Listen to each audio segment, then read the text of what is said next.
Assalamualaikum warahmatullahi wabarakatuh. Selamat pagi Mbak Diana, selamat pagi teman-teman semua. Kami dari kelompok 3 yang beranggotakan saya sendiri Lintang Cahya Dewinta Afdelin. Selanjutnya ada Clarissa Natalia dan Nurul Syabania. Untuk kali ini kami akan mempresentasikan mengenai implementasi kegiatan stakeholder. Di sini ada pengertian implementasi, di mana implementasi adalah kegiatan yang dilakukan dengan perencanaan dan mengacu kepada aturan tertentu untuk mencapai tujuan suatu kegiatan. Selanjutnya ada stakeholder, di mana stakeholder ini adalah suatu pihak, baik individu ataupun kelompok, yang memiliki suatu kepentingan pada perusahaan atau organisasi. Selanjutnya di sini ada 5 proses implementasi. Yang pertama ada menganalisis perubahan, di mana yang dilakukan adalah melakukan telah terhadap strategi yang berkaitan dengan program CR dan menganalisis perubahan.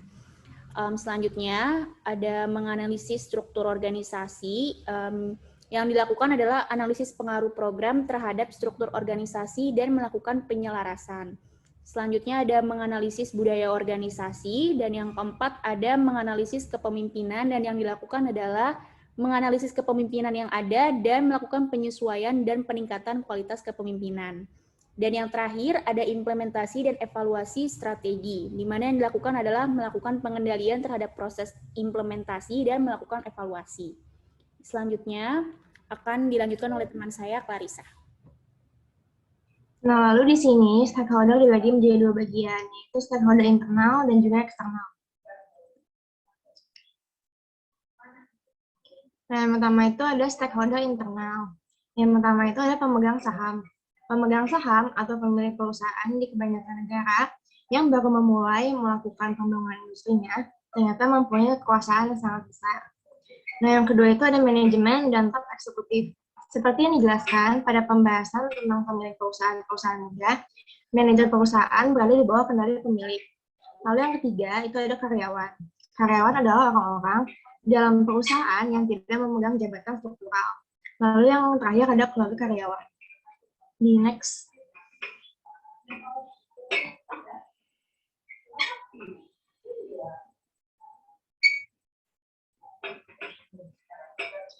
Nah, selanjutnya itu ada stakeholder eksternal.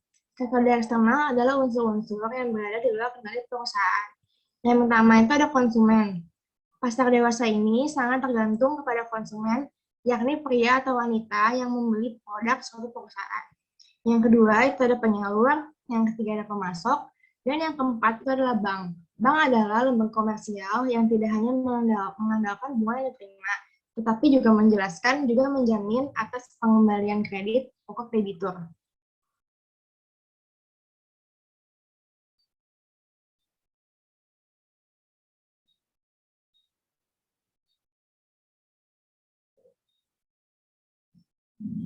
Nah, lalu yang kelima itu ada pemerintah.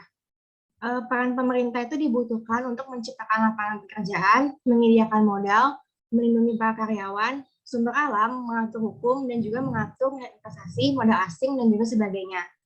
Lalu selanjutnya ada pesaing. Suatu sistem ekonomi yang sehat selalu memperkenankan timbulnya persaingan. Lalu yang ketujuh itu ada komunitas. Masyarakat yang tinggal, hidup, dan berusaha di sekitar lokasi pabrik atau kantor suatu perusahaan adalah salah satu faktor pemangku kepentingan eksternal. Lalu yang terakhir itu ada pers. Dan untuk materi selanjutnya akan dilanjutkan oleh teman saya, Nurus. Masalah dalam implementasi itu terbagi menjadi 4. Yang pertama itu ada munculnya berbagai masalah yang tidak terduga. Yang kedua ada koordinasi dalam implementasi tersebut tidak efektif.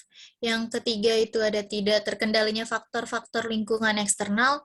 Dan yang terakhir adanya kemampuan sumber daya manusia yang terlibat dalam implementasi strategi kurang.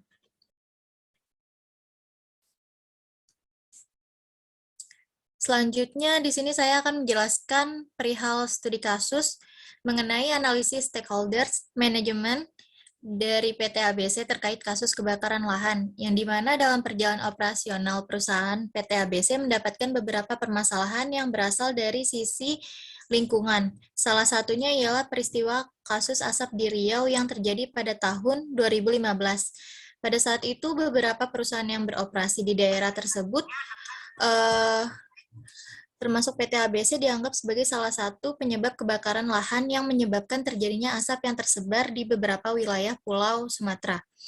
Asap tersebut bahkan juga tersebar sampai ke negeri tetangga seperti Singapura. Hal ini tentu memberikan dampak negatif yang signifikan bagi perusahaan. Kerugian akibat kasus asap di Riau yang diterima oleh manajemen PT ABC terlihat secara material dan non-material. Kerugian non-material dialami oleh manajemen perusahaan dikarenakan mereka harus berurusan dengan hukum karena dianggap bertanggung jawab langsung terhadap kebakaran lahan yang menyebabkan asap tersebut. Selain itu, PT ABC juga pada akhirnya mendapatkan kecaman dari berbagai lapisan masyarakat, terutama pada masyarakat yang terkena langsung dampak asap tersebut, baik dari masyarakat di Pulau Sumatera dan masyarakat di Singapura. Dalam hal ini, ABC harus bisa mengatur kepentingan masing-masing stakeholder agar tujuan bersama bisa tercapai. PT ABC juga menganggap skala prioritas stakeholders merupakan hal yang sangat penting bagi operasional perusahaan dalam menangani permasalahan yang terjadi antara manajemen perusahaan dengan stakeholders. Sekian dari kelompok 3, kurang lebihnya mohon maaf. Wassalamualaikum warahmatullahi wabarakatuh.